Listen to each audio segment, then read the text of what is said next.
right, here we are for episode 8 of Merriwether's World. Maybe I should call it Merriweather and Miniweather's World. Tonight we are going to continue on the discussion of medicinal landscaping plants. We finished up trees, so now we are moving on to bushes.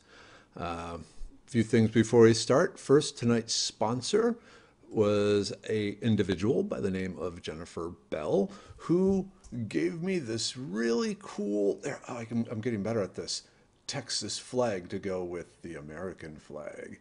She sent it to me via my wish list on Amazon. If anyone is so interested, here is the link. There's assorted things of assorted prices, and it's just some way of not charging for all this. Okay, so yes, thank you, Jennifer Bell, for the cool flag. There we go, the one back behind me.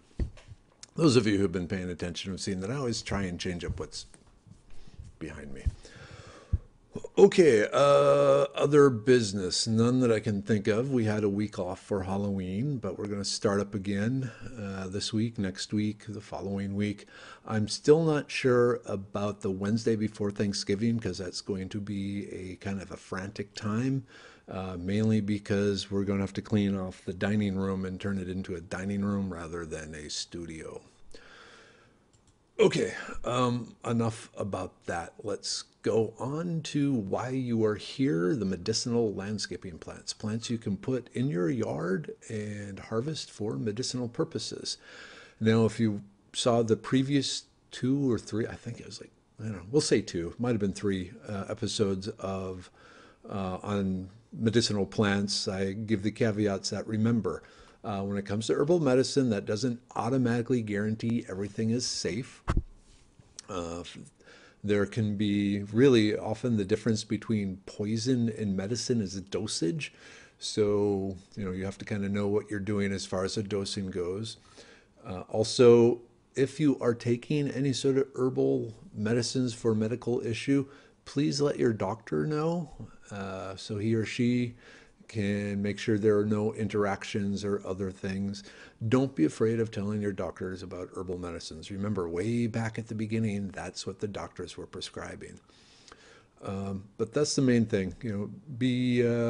When I'm talking tonight, if there are different interactions, negative interactions with medicines, I will mention them. But for the most part, the ones I'll be talking about tonight don't really have any to worry about. That being said, dosage is still important. If you go back to the earlier medicinal landscaping episodes, episode 7 and 6 in particular, I talk about the different methods of taking the medication from the plants, the different concoctions, whether it be as an herbal tea or as an ointment, a salve, an infused oil, all the different methods of taking it.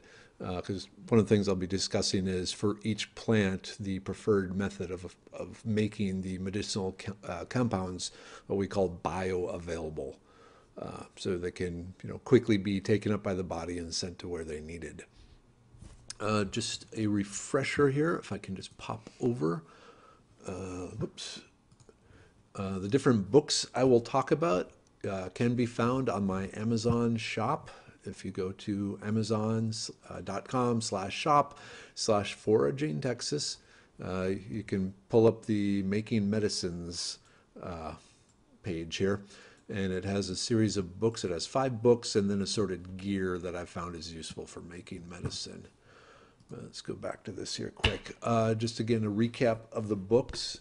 This is an older edition than what I have on the Amazon store, but Charles W. Kane, Herbal Medicine in the American Southwest. He went through and looked at all the research that has been done on different medicinal plants and found out what actually has scientific proof behind it. Like I said, I have a master's in medicinal chemistry, a PhD in physical organic chemistry. I'm a chemist, I'm a scientist. I like to see things from a scientific point of view. And he does give, where is it here? Just, let me put it up here. He gives all the sources of the different information, so all the scientific articles and so forth. So Charles W. Kane's Herbal Medicine in the American Southwest.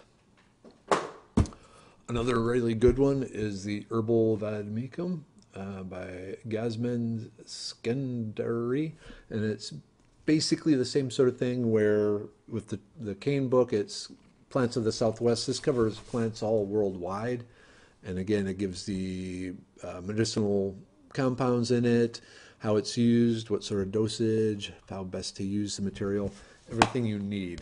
Now, neither of these books are designed to identify the plants. You need to know the plant. You need to have properly identified the plant beforehand before you start making medicine out of it. One would hope that's obvious. In regards to mushrooms, Paul Stamets, the Medicinals, again, sort of thing where he's gone through, looked at all the research of the different mushrooms. Whoa, thunder. And just all the scientific information that backs up the medicinal claims. Now, to a lesser extent, but just what I call your kitchen variety medicinal herbs, Rosemary Gladstar's book, Medicinal Herbs, A Beginner's Guide, is a really good training manual for making a lot of these medicines. It's a very pretty book, obviously, but it tells you the basic steps for making a lot of the different medicinal concoctions. And then once you've mastered that, you can go on to the advanced, the Modern Herbal Dispensatory by Thomas Easley. And this, whereas a lot of the other books in the Rosemary, it has simple recipes and simple techniques. This takes you up to the, just about the full herbalist level with some really somewhat complicated recipes and guides and techniques. But once you've up here, you really got your act together. Okay, so quick check. Are there any questions so far? Okay, no questions. I don't even know if anyone's actually watching, but that's okay. All right, so let us move on to the presentation itself. And like I said, we'll be talking about bushes, medicinal bushes. Excuse me. So, starting with the agarita. This is a very common hill country bush. In the spring, well, actually late winter, early spring, it'll be covered with these yellow flowers that have a wonderful honey sort of smell to them. The leaves are on it all year round. It's a perpetual, it's evergreen, it's not a deciduous shrub. The leaves are actually quite spiky, thorny, very reminiscent of holly leaves of assorted parts. And then in the summer, you get the berries that have a wonderful sweet sort of tart flavor. But that being said, how do we make medicine out of it? Well, the agarita root and the wood, if you've ever broken a branch or dug up a root or had moving around something, you see is extremely yellow. This yellow color is due to a chemical called berberine, and it's very potent medicinally. It's very antimicrobial. For one thing, so works against bacteria, protozoas, fungal, that sort of thing, your basic infectious type diseases. It's also shown to have some antiviral effects. I mean, viruses are always a lot harder to kill than bacteria, but it does help reduce the infections from viruses. The tincture or tisane, the tincture or tisane from it is a anti-worm, anti-parasite sort of compound where drinking the tea, a tisane. I always want to call it a tea, but then herbalists have said, no, it's a tisane. A tea is only made from Sensanea. So we'll call it a tisane, which is a tea. It's a tea. Or the tincture where you soak the shaved bits of wood in alcohol, such as vodka. So like I said, mainly it's your antimicrobial type cure. Now the leaf is kind of interesting in that it is a very potent anti-nausea. The tea from the dried leaf is good against any sort of real queasiness from motion sickness and car sickness type things to hangovers to the sort of upset stomach, vomiting, diarrhea-ish thing going on from flu and cold. One thing I haven't seen studies on, but I'm very curious to see, is if it helps with the nausea associated with chemotherapy. kind of hard to set up a test like that for a guy like me, but I'm hoping that's the case. And then how do you use it? Well, obviously internally, if you have an internal infection or if you have a skin or acne sort of infection, that's where you would make the salve out of it and use that externally. Okay, are there any questions on Agarita? Thus far, there are not. All right, moving on. Oops. Okay, Oregon grape. This is actually in the same family as the Agarita. It's I see it around the Houston area a lot, used in landscaping. It's similar. It doesn't have the trifoliate leaves, but it has the sharp, pointy leaves. Uh, Other names for it is the Mahonia. But it, like the Agarita, has a large amount of the berberine in it. So it's antimicrobial, antifungal, anti-worm, uh, anti-acne. And then its bitterness, the berberine is quite bitter.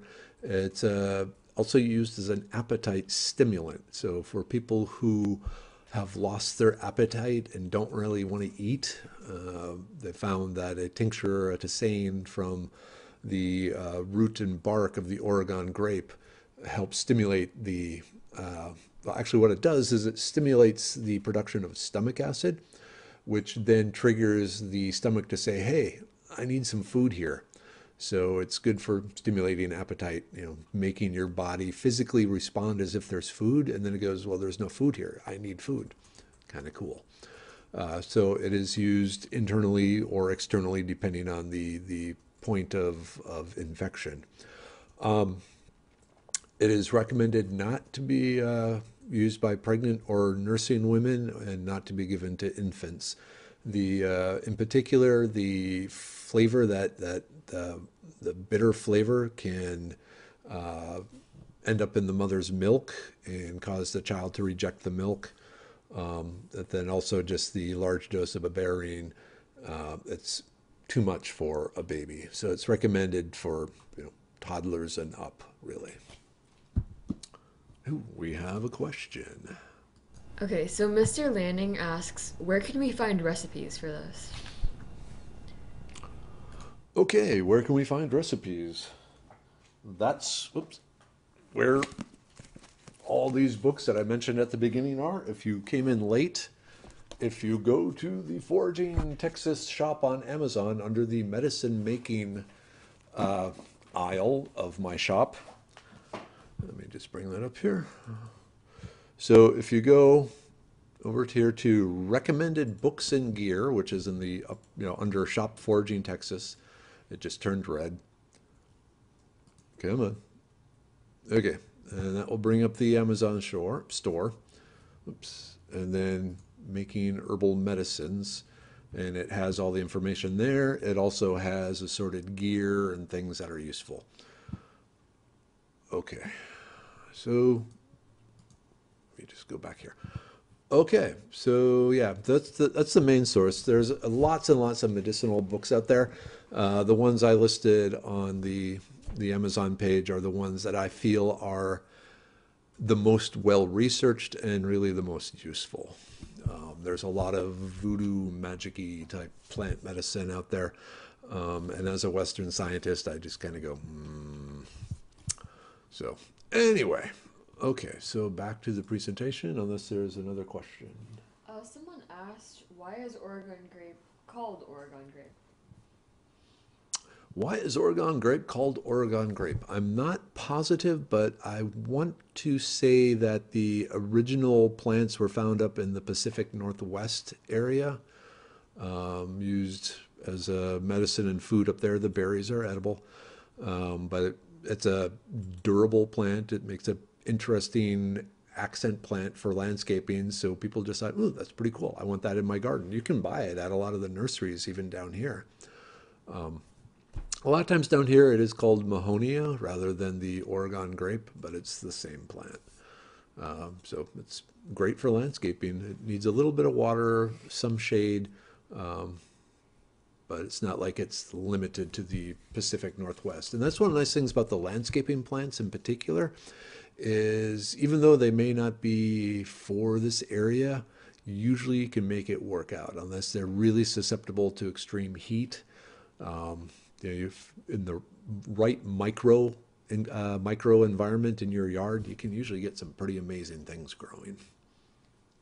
Got another question. Oh, another question. All right. So Farm Galval asks, can you clarify anything about the different wild lettuce plants and which one is usually used for pain? Okay, tonight's episode is about landscaping medicinal plants. The wild lettuce that has the morphine in it won't be discussed, but I will say that particular species does not grow in Texas. It grows up in the East Coast, up in the Connecticut area, and a little bit up in the West Coast, but it's not found down here. There's plenty of information on the internet on it. Even on the Foraging Texas website, there's some. But that's tonight we're talking landscaping plants. Okay, let's move on. Next is lantana. A lot of people are familiar with this as a landscaping plant. It has a really interesting minty smell if you've crushed the leaves, but just a warning right off the bat that the lantana, the flowers and the leaves are extremely poisonous if eaten or taken internally. So you don't want to eat lantana.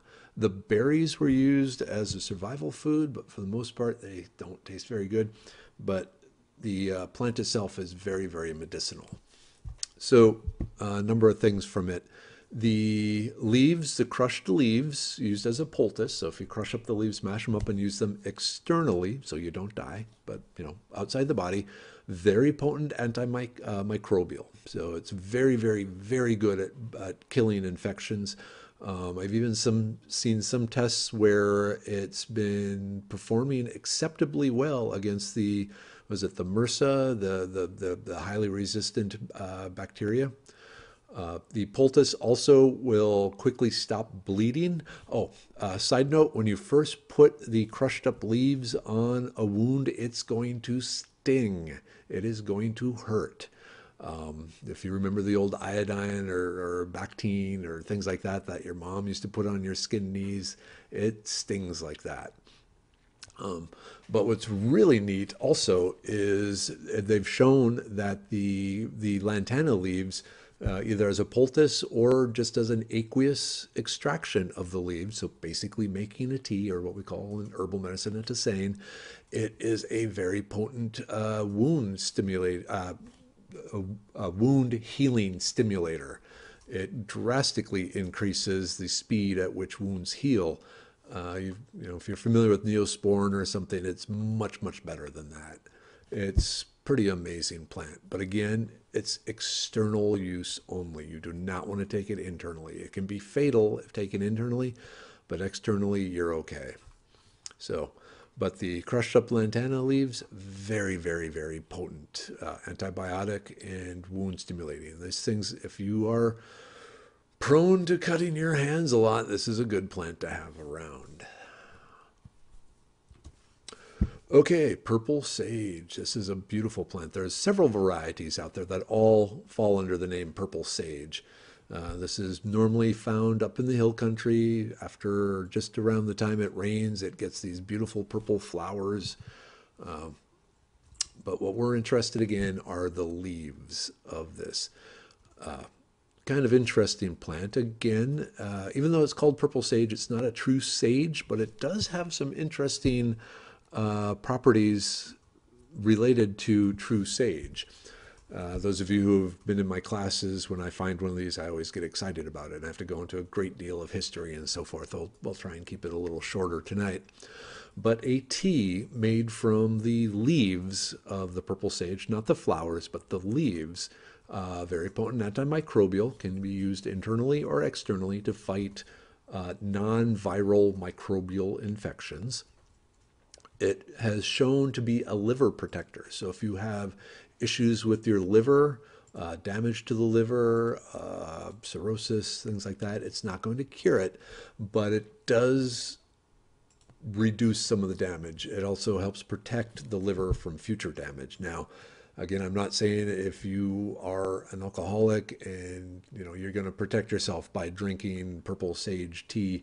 No, it's not that level. Remember, these things are subtle at best and long-term type processes, but it does improve or it does protect the liver from a number of different traditional toxins and issues that can attack the liver. There's also been some work showing, like the true sages. Okay, I'm going to go back to my normal spiel here. So the word sage. The word sage, if you think about it, sure, there's the herb, but there's also a learned person, a person who spends a lot of time thinking. And the herb sage got its name because these people who spent a lot of time thinking drank a lot of sage tea. And so it just became associated with them. The reason they drank the sage tea is they found that they could think better. There's two compounds that in the sages, and they're similar in the purple sage, part of the responsible for the odor. One of the compounds increases the blood flow to the brain. So by more blood flowing to the brain, you're bringing more oxygen to the brain. The act of thinking long and hard burns a lot of calories in the brain itself. There's you're burning energy up in your brain while you're thinking. And to do that effectively, you need a bunch of oxygen up there. So you need a lot of blood flowing to your brain. So by increasing the blood flow, you increase the oxygen, so you have the fuel you need for the fire of your brain. So that's one compound. The other compound is what they believe works as what's called a nervine. A nervine, it's not a depressant. Think of it as it helps you focus. If your brain is doing this, it helps your brain do this and kind of settle down and stay focused on the task. So between increasing the amount of oxygen to your brain and then helping it stay focused on the task, it's a great thing. I have sage tea pretty much every day at lunch because I spend a lot of time using my brain to do things. And so the more things I can do with my brain, the better off I am, I've always felt. So again, the tea, the leaves are dried 2 weeks. 2 weeks. You want to break down the cell wall some during the drying process so those chemicals inside the cell wall can get out into your hot water. Do we have any questions? We do have a couple. Oh. All right, so someone asks, how long would you leave the poultice on? And this is regarding lantana wound healing. Okay, poultices. As long as you can keep it on, really. 15 minutes at the minimum. It really depends on how active and what you're doing, but the longer the better. Usually, especially, excuse me, if you've dried the leaves and just stored them for use and to rehydrate them, you use hot water before putting it on, wherever you need it. Once it cools off to the point where it's just becoming uncomfortable, that's a good time to take it. But really, 15 minutes at the minimum, and then the longer the better. When Merriwether sprained her ankles, I've had her sit there in a chair with goo, comfrey poultice on it for 45, 50 minutes, an hour, basically until she got tired of sitting there. But yeah, so really in that case, the longer the better. Any others? Okay. Does being antimicrobial harm gut flora? That's always a question. And my theory on this, and the same with antibiotics and so forth, is yes, it can set those back, but your gut flora are usually, I would say, optimized for your gut. And so they will spring back more quickly. Also the dangers associated from the infection outweigh the temporary reduction in gut flora.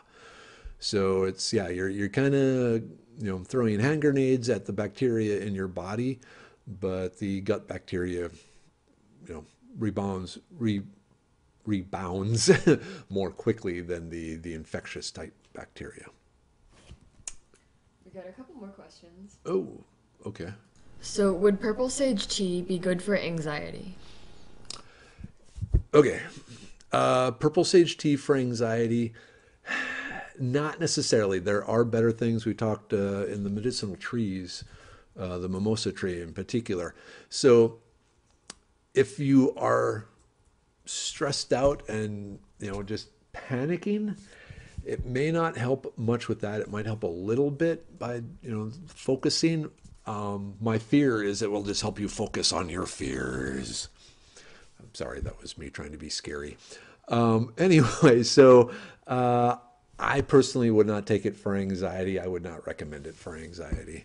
The mimosa is not the champagne orange. Well, that champagne and orange juice would probably work well too, but the mimosa tree that I mentioned in episode 7 would be my pick for that.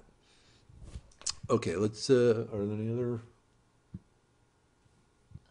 One last question I think is kind of important. Okay. Uh, would the purple sage tea be used to treat Alzheimer's? Like, how would it work on that? Okay, purple sage tea for Alzheimer, not really going to do anything. The effects of the purple sage, uh, the medicinal effects don't attack the core issue with Alzheimer's. Um, it's not really going to help with anything. Look up lion's mane mushroom.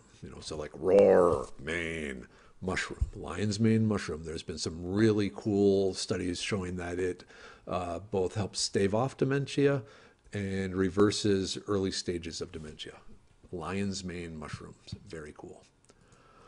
Okay, so we talked about purple sage. Oops, don't do that.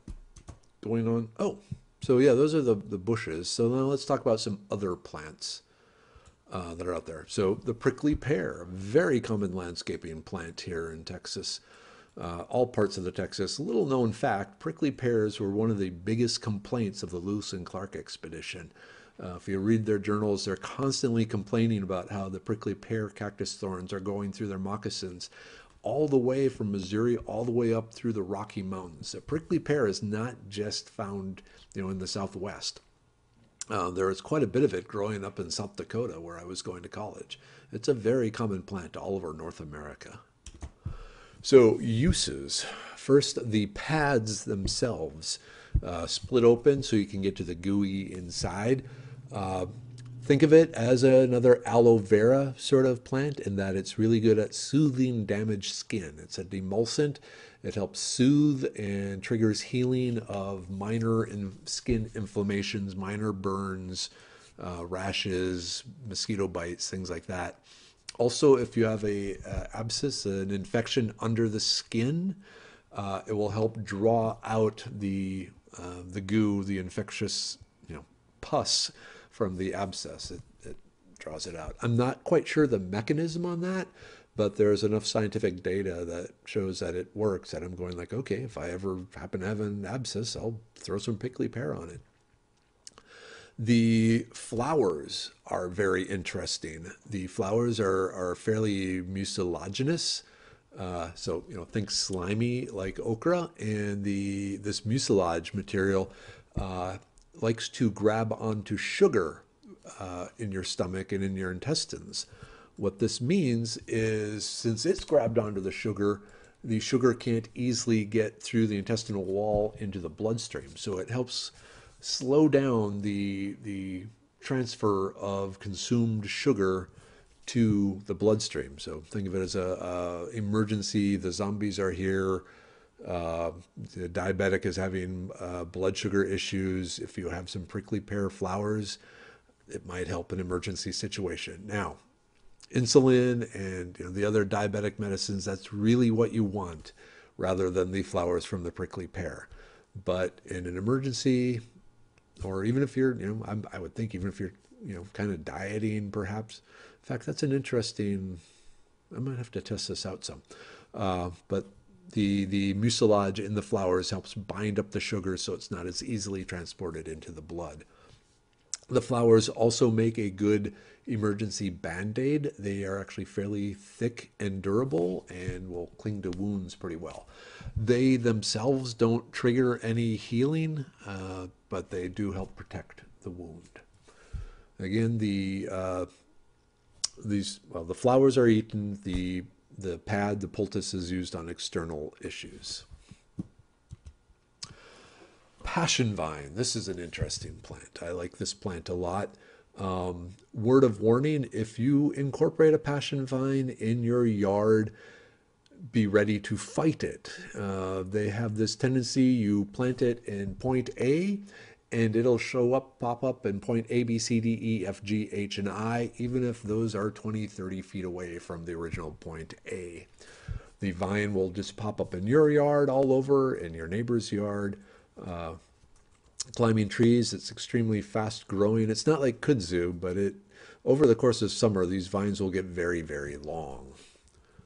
It has this interesting purple flower. Actually, there's several varieties. The Passiflora incarnata is the most common landscaping one, but there are other varieties too.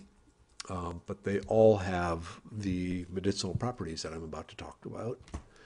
And that is in particular, oh, anti-anxiety. I forgot about that. Okay. The leaves and leaves and stems really, but usually it's just easy to take the leaves.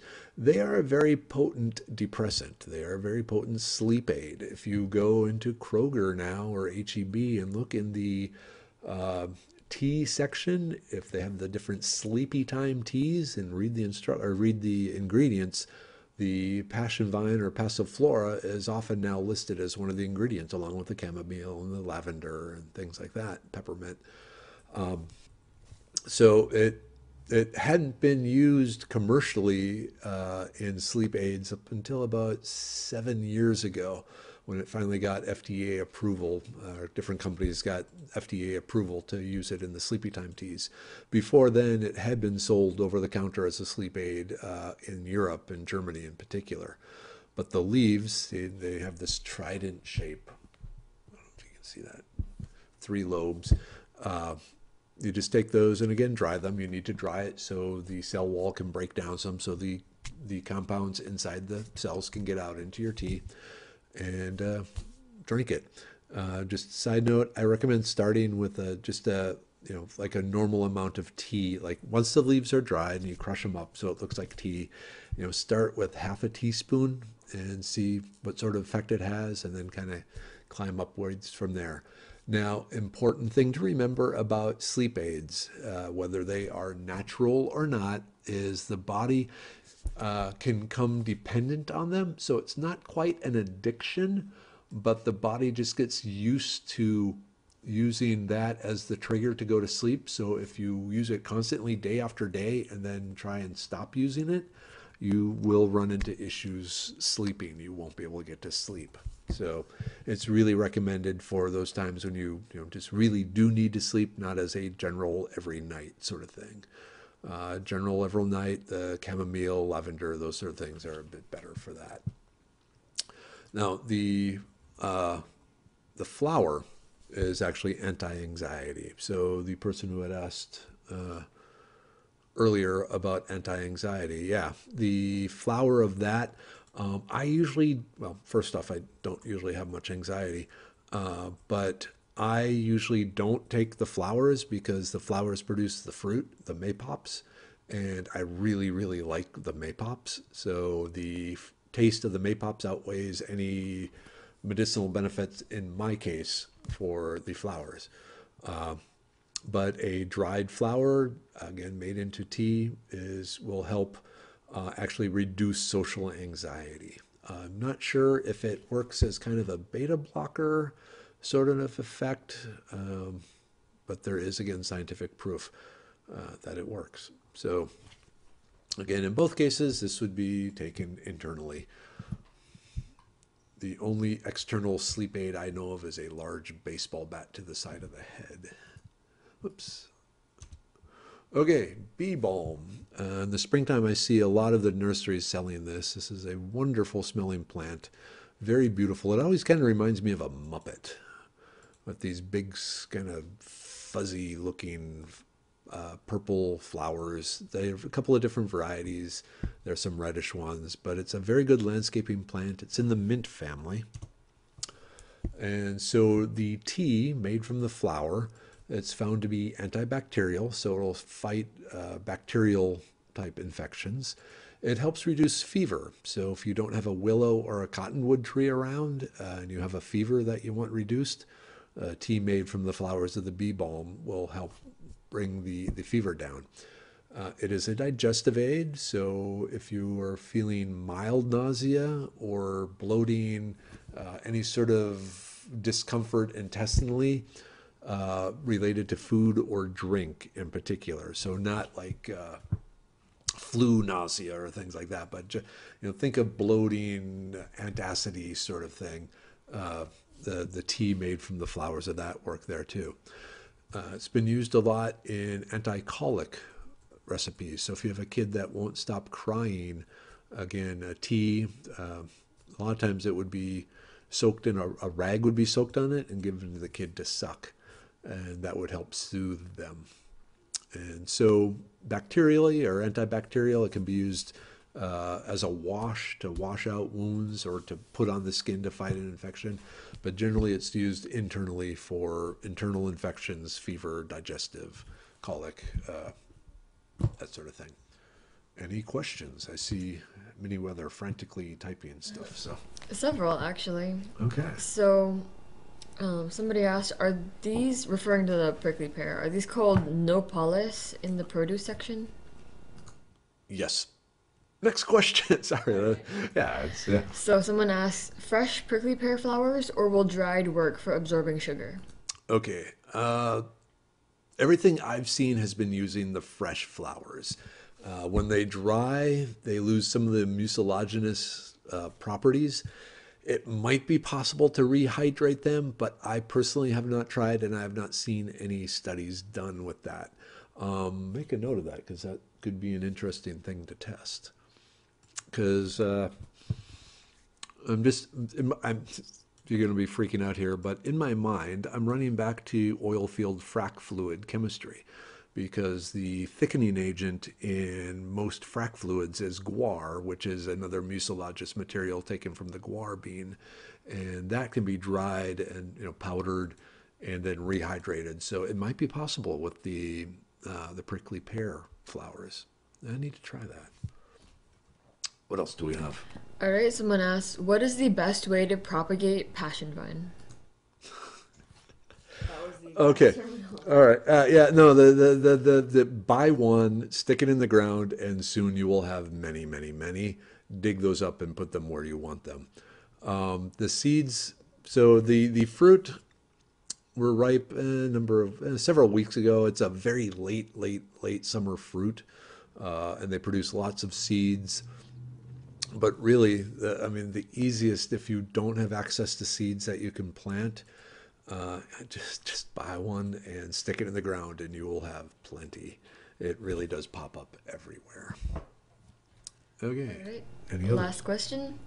Is mimosa or passion flower better for anxiety? Definitely the mimosa. The mimosa has a lot more proof behind it, a lot more studies on it. With the mimosa tree, like I said, go back to episode 7, 6 or 7. Watch them both. You'll learn a lot.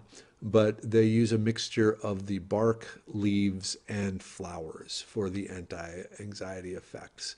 The flowers by themselves kind of give a sense of well-being, but they need the bark and the leaves to get, there's multiple compounds and different compounds in the different parts that you need to work all together. Like if you just use the bark by itself, it is a strong sedative, puts you to sleep, but unfortunately it also kind of stimulates your mind some. And there's been a lot of reports of people actually having nightmares if they just have a tea from the bark of the mimosa. They found really you need the bark, the leaves, and the flowers all together, mixed together in a tea to get the most beneficial effects, especially in regards to anti-anxiety. All right, we have one more. One more. So, Mr. Miles Logri says, I understand what you say, but what is the grade level on your suggested books? Grade level unsuggested book. Okay, let me pull these up here. These two go a great deal into the chemistry. They actually list the molecules that are in the plant, That being said, you don't have to understand chemistry or know what those molecules are. I liken it to if you've ever read War and Peace or some of the other Russian novels where all these characters have these big long Russian names and you just come up with your own little nickname for it. That's what you'll probably end up doing with these books. I mean, a high schooler really, it's reading comprehension is the goal there. You don't even need a college degree, in my opinion, for these. And in Rosemary's book, I mean, this is even lower level. Like I said, she doesn't go much into chemistry at all. That being said, the plants she recommends and the way she recommends using them and so forth, I've checked against things, and yeah, it makes sense from a scientific point of view. I'm trying not to have the reflection on there. But again, this is high school level. I mean, it's more how good is your cooking skills than anything else. The modern herbal dispensatory, again, once you've mastered rosemary glad stars, if you just cut and paste, basically just look at the instructions and follow them, it's more about technique. And if you are a chemist with laboratory skills, you'll be able to jump to this book pretty quickly. But otherwise, some of the skills they do require a little bit of practice to get things right, drip rates and stuff like that. But really, if reading comprehension, really a high schooler should be able to do these. Is that it? Okay. So back to the presentation. Okay, so we talked about bee balm. Next up is calendula. This is one of my personal favorites, not just because it's a beautiful flower, but it has some really nice, useful medicinal properties.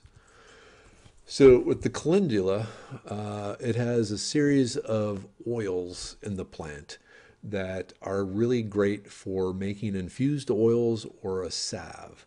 The brief rundown: infused oil, you basically take the flower, put it in olive oil or sunflower oil or jojoba oil, different cooking oils, and let it soak there for 6 to 8 weeks if you want to do it slow. Best to put it on a windowsill so it warms up some, and also the light from the sun works as a minor disinfectant, to kill any bacteria or anything that might grow in this. Now, I personally, because I'm a little paranoid of food poisoning and so forth, I use what's called the hot method for infusing oils. And that's where I bring a pot of water to boiling. Oh, can you hand me...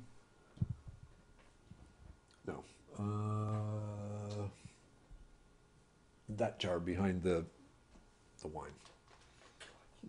Actually, the one next, yeah, that one. Okay. Let me go back to... Okay, so if you can see this here, this is some infused oil I'm making using cayenne pepper. Like I said, I use the hot method where I'll have a pot of water, bring it to boil, put the mixture, the oil and the plant matter in the jar, seal it up, put it in the water, turn off the heat, let it stop boiling, put it in the water, put the jar in there and let it sit overnight as the water cools down. So the initial heat helps speed up the diffusion, Brownian movement, physics, chemistry type stuff, but it gets it speeds up the infusion process, and basically do that 3 nights in a row and the oil is ready. But the other benefit of the hot method is it really minimizes the chance of ending up with a spoiled oil. If you pick the flower when it's still moist, has any sort of water in it, and then you put it in oil, you have water, you have oil, you basically have growth media for bacteria. So by heating it up, that helps sterilize it some. You don't want to boil it. You don't want to it's not like you're canning it, but really get it up above 140 degrees to kill most things.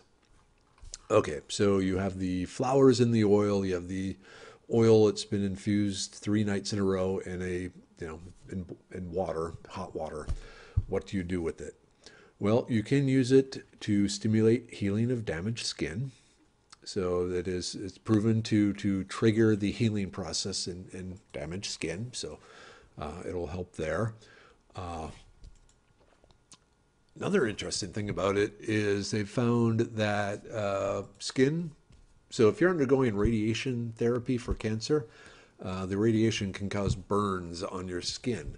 And a coating of the calendula oil, infused oil, actually greatly reduces the radiation-induced burns from that. So if you think Korea or China is about to bomb us with a nuclear bomb, you want to quick coat yourself with the calendula oil just to help reduce any radiation burns. It is a minor antibiotic. It's not a really super powerful one, not certainly not in the class like lantana, but it has some minor antibacterial properties. Um, in my opinion, that's not the main use for it. It is better at antifungal though, especially things like athlete's foot or other fungal infections that you can easily reach. Um, the oil has been proven to work on that. If you look, I also have the word salve down there. If you take the infused oil and add beeswax to it to thicken it up, you end up with a salve. And an interesting side note for those of you who know my real job. So I'm the R&D manager for a consumer products company, and I get to, decide what's being made and formulas and so forth. And I'm currently working on a therapeutic hand salve that uses a number of these plants to enhance the healing properties of it. So that's supposed to be out on the market January, February is the game plan, but there'll be more about that later on. But the calendula oil, once it's infused, like I said, if you do the hot method, do it 3 nights in a row, and then it's ready to go. If you're doing just the room temperature on a windowsill, really 6 to 8 weeks is how long you need to let it soak. And that's shaking it every day to make sure everything gets diffused through that. But once you've done that, the oil has some really good properties, especially for healing damaged skin. Oop, we have a question. I love questions. All right, we got a couple Ooh, a questions. couple questions. First of all, what do you use the cayenne pepper oil for, and what is the recipe? Okay, cayenne pepper. It's a pain relieving salve. So what it does is the cayenne pepper, obviously it triggers pain cells. I mean, if you eat a cayenne pepper, it gets really hot. When applied to skin, and what it does is basically it burns for a few minutes, and then it basically uses up all the chemicals, the compounds that the nerve cells use to send the pain signal down, and so the nerve can no longer send that pain signal down. There's a number of recipes online. It's fairly easy. It's basically 120 grams of cayenne pepper powder in 1 quart of oil. And then for every half cup of infused oil, add between 14 and 16 grams of beeswax. And, oh, no, sorry, excuse me. Nope, this is my comfrey. Oops. This is made from my comfrey.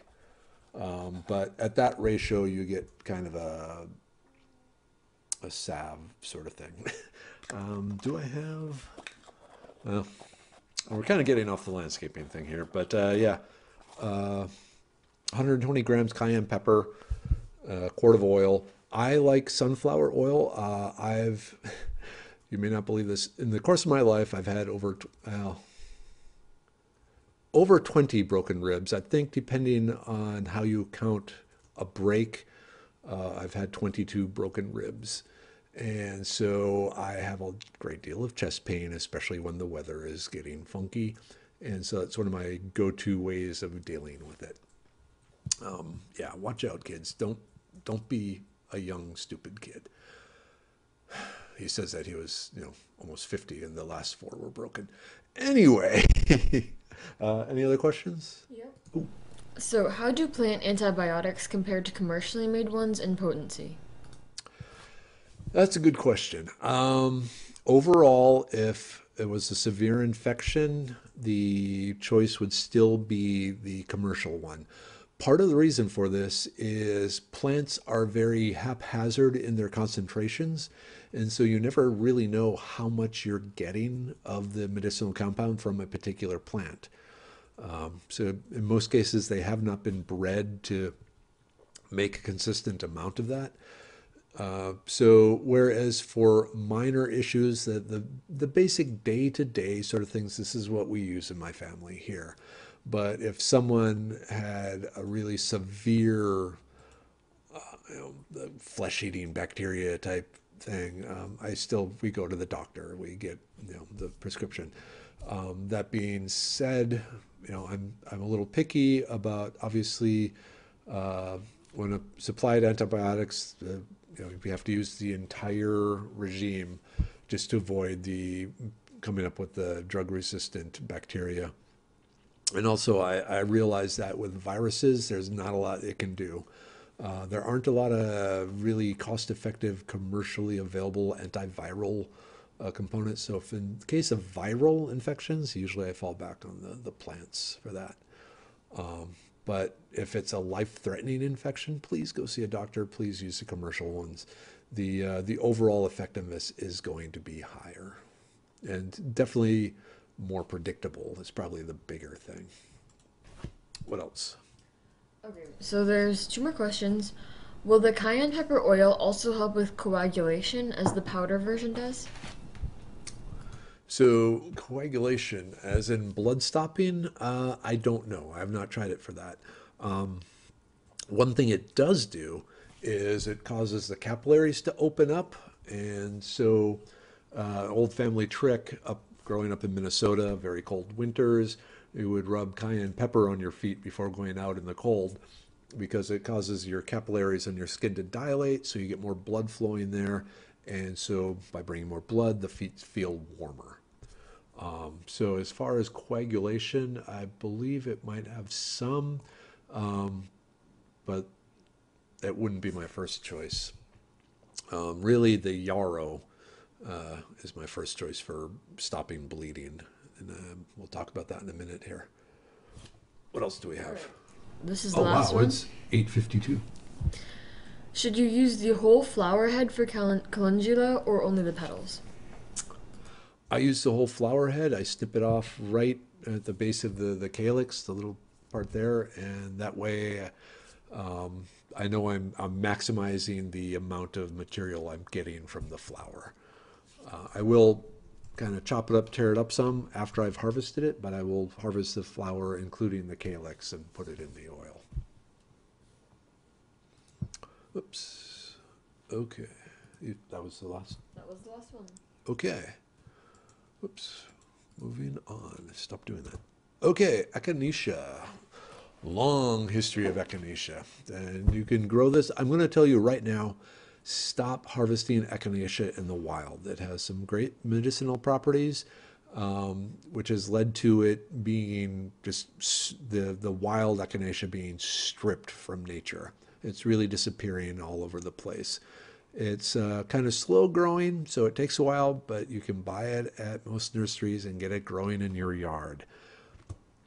So, uh, the echinacea is kind of neat because you can use a mixture of the root, the leaf, and the flower together. The root is probably the highest potency as far as medicine go, but including the leaf and the flower, you can spread it out because obviously if you dig up the root, you're going to kill the plant. So you want to maximize what you can get from the plant. So use the root, leaf, and flower all together.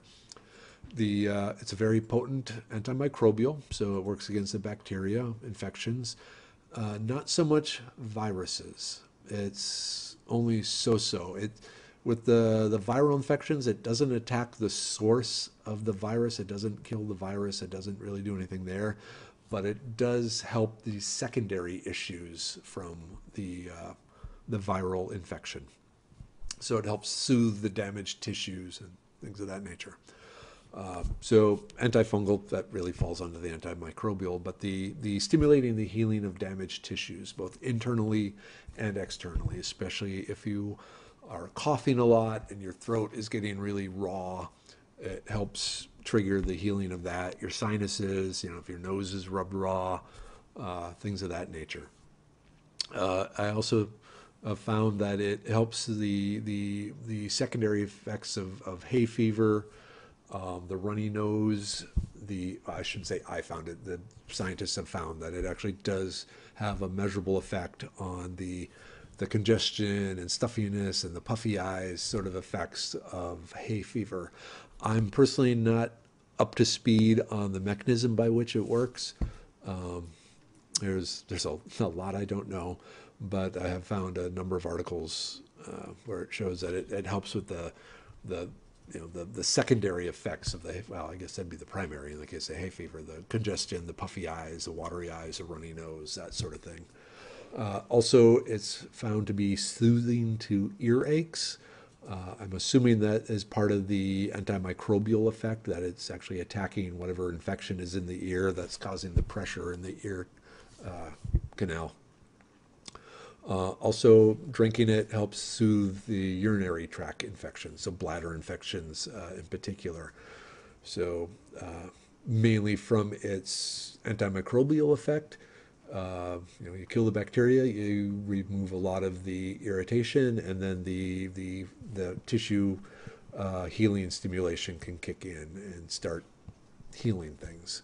So a really good plant, have it in your garden, have a lot of it. It's like I said, to really get the beneficial effects, you have to kill the plant because you have to dig up the root. So, plant a lot of this in your garden. No questions. No questions.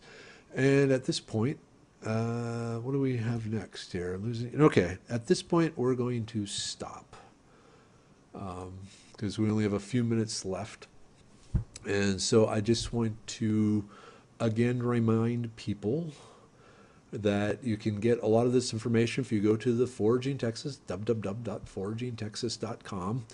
At the very top there is the recommended books and gear. Why is it? Sorry, new tab. Is this going to work? Oops. Yeah. Sorry. So it brings you to my Amazon store, and there's, it's not just making medicine. There's a whole bunch of books that I recommend, different kits for foragers, mushrooming. But since we've been talking about herbal medicine, obviously that's the place you probably want to go. Whoops, what is it? Oh, I should note, if you buy anything from here, I get 6% of the purchase price from Amazon, just for me sending it to you. Of course, they give it to me in Amazon bucks, so it's not like I get real money. I just get to feed my Amazon addiction, or you are feeding my Amazon addiction. Excuse me. Just another side note here. For those of you who would care to sponsor the show, like I said in the past, if you're a company, we can talk, or if you are just a person that says, hey, thank you for doing this, for putting out this hour every week of useful information to help me survive the zombie apocalypse.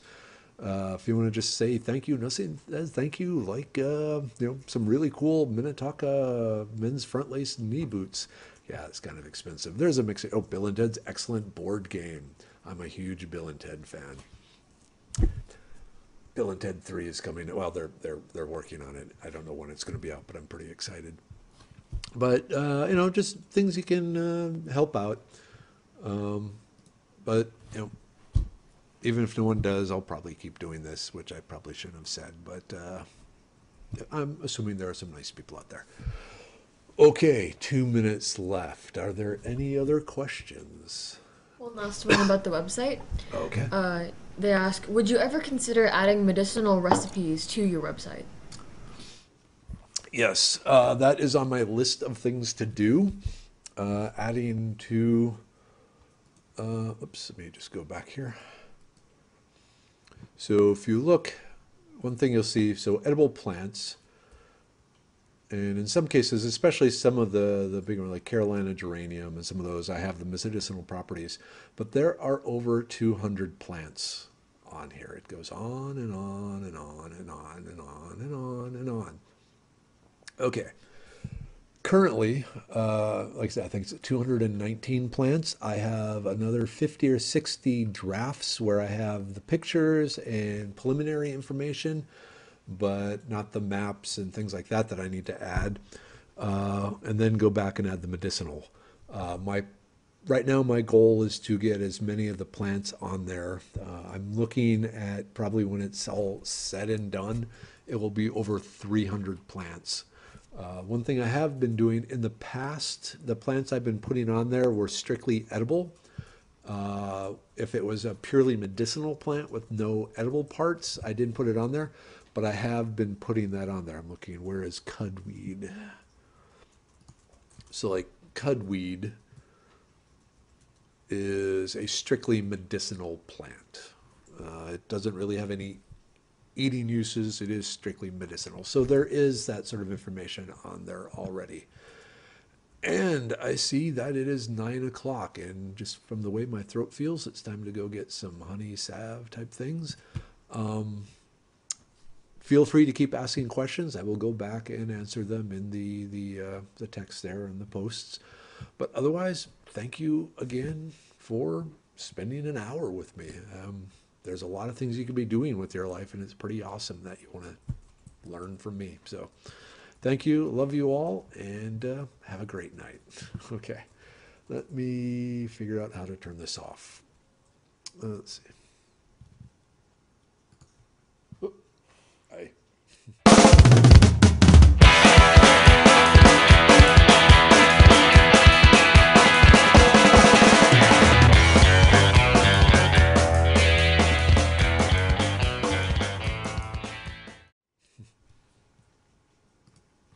Okay. Oofda. Thank you. No problem. You're good at that. You do lots more than I expected, which is even awesomer. Okay, so we ended up echinacea. What do we have here? Louisiana, yarrow. Oh, we just have two more. Okay, I'll keep that in mind. All right, It's not streaming anymore, I hope not. right? It says stop streaming and stop recording. Whoops.